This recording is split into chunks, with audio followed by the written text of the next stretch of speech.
भारत वर्ष के सीमांत प्रदेश लद्दाख की गलवान घाटी में 15 और 16 जून की रात से सुबह तक जो कुछ हुआ वो चीनी आर्मी के विश्वासघात और धोखे पर इंडियन आर्मी की बिहार रेजिमेंट के अदम्य साहस, दिलेरी और हिम्मत की स्वर्णिम गाथा है।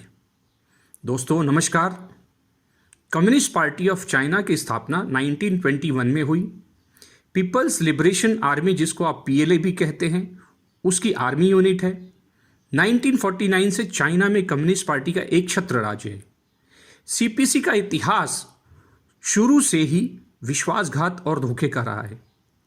तिब्बत हमेशा से एक स्वतंत्र देश रहा है। दोस्तों, भारत से उसका राजनीतिक, सांस्कृतिक एवं आध्यात्मिक रिश्ता रहा है।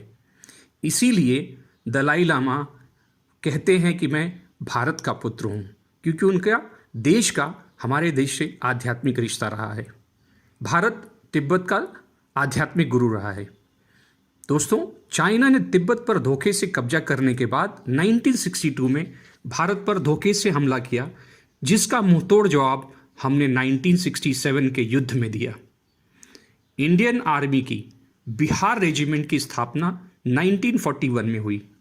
1948 और 1965 के भारत पाकिस्तान युद्ध में अपने अदम्य साहस से उन्होंने पाकिस्तानी फौज के छक्के छुड़ा दिए और कश्मीर के बेबुरी क्षेत्र से आगे बढ़ते हुए उन्होंने पीर पांजाल क्षेत्र को मुक्त कराकर अपने कब्जे में लिया। दोस्तों, 1971 के वार में पाकिस्तान आर्मी ने इंडियन आर्मी के सामने घुटने टेक दिए। पाकिस्तानी फौज इंडियन आर्मी के सामने आत्मसमर्पण के शर्मनाक हादसे से बचने के लिए बर्मा भागने की तैयारी में थी, जिसकी सूचना मिलते ही बिहार रेजिमेंट ने, दोस्तों फिर से ध्यान सुना, बिहार रेजिमेंट ने सी बॉर्न एक्सपेडिशन का इस्तेमाल करते हुए वर्तमान में बांग्लादेश के कॉक्स बाजार क्षेत्र में चारों तरफ से उनको घेर लिया, जिसके परिणाम स्वरूप पाकिस्तान को भारत के सामने आत्मसमर्पण करना पड़ा। दोस्तों, यही नहीं, बिहार रेजिमेंट की जो दिलेरी और साहस की अदम्य गाथा है वो कारगिल के युद्ध में मिली।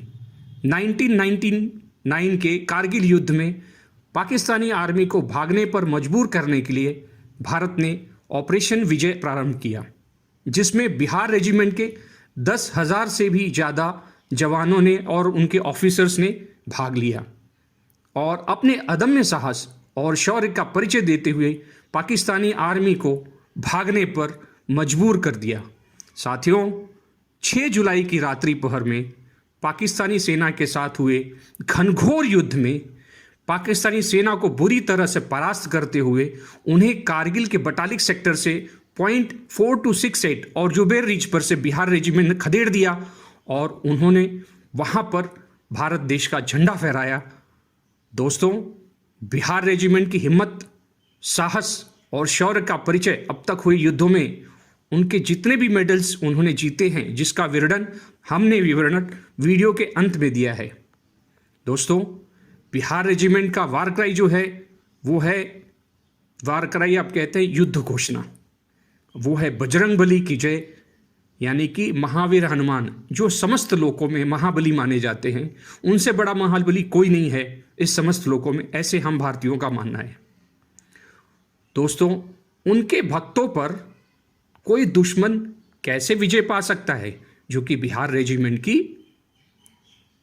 वार क्राई है, आप जानते हैं। साथियों, गलवान वैली की रक्षा की जिम्मेदारी 16 बिहार रेजिमेंट के जवानों पर थी। भारत और चीन के मिलिट्री कमांडर के बीच 6 जून को हुए समझौते के तहत 16 जून को 16 बिहार रेजिमेंट के कमांडर कर्नल संतोष बाबू अपने करीब 40 सोल्जर्स के टुकड़ी के साथ में गलवान वैली में निरीक्षण करने गए थे कि जो हमारे बीच में समझौता हुआ है उस आधार पर चीनी सेना ने अपने वादे के मुताबिक पीछे हटे हैं या नहीं, उन्होंने अपने टेंट हटाए हैं या नहीं। जब ये निरीक्षण करने गए थे उसी समय पर चीनी सेना के, मैं कहूँगा दोस्तों, कायर उन लोगों ने धोखे से कमांडर कर्नल संतोष बाबू पर हमला कर दिया।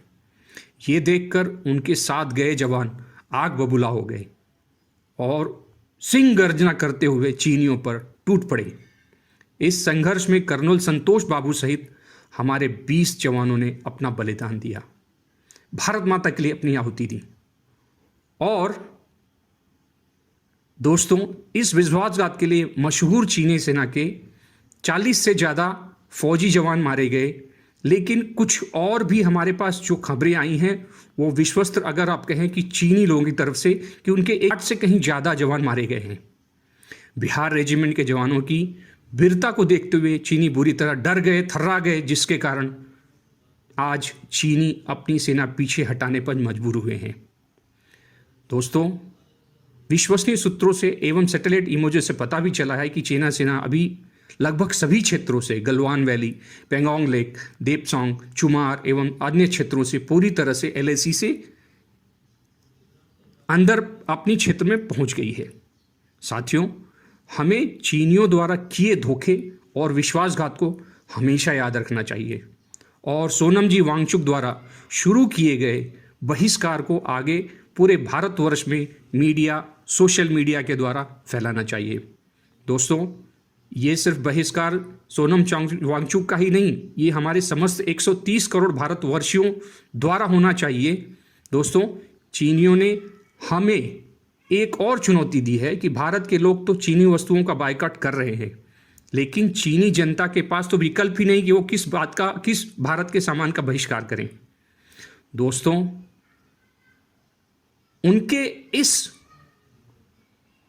बात का, इस तरह की अगर आप कहें आक्षेप का उत्तर देने के लिए हमें दोस्तों इतना सुंदर जवाब देना चाहिए कि हमारे उद्योगपति जो महिंद्रा एंड महिंद्रा के चेयरमैन हैं, उन्होंने कहा है कि साथियों, हम 140 करोड़ की सहस्त्र जनसंख्या हैं।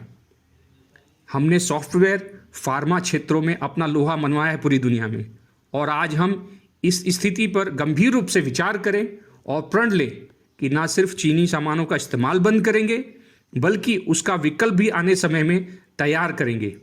हमारा अपना UC browser Google, Facebook, TikTok, Instagram होगा, जो सिर्फ ना उनके क्लोन्स की तरह नहीं होगा, बल्कि उनसे बेहतर होगा, उनसे अच्छी गुणवत्ता का होगा। और हम सभी ये प्रण लें कि सभी क्षेत्रों में हम दोस्तों उत्तरोत्तर प्रगति करेंगे और आने वाला समय समस्त भारतवासियों का होगा। दोस्तों, जय हिंद।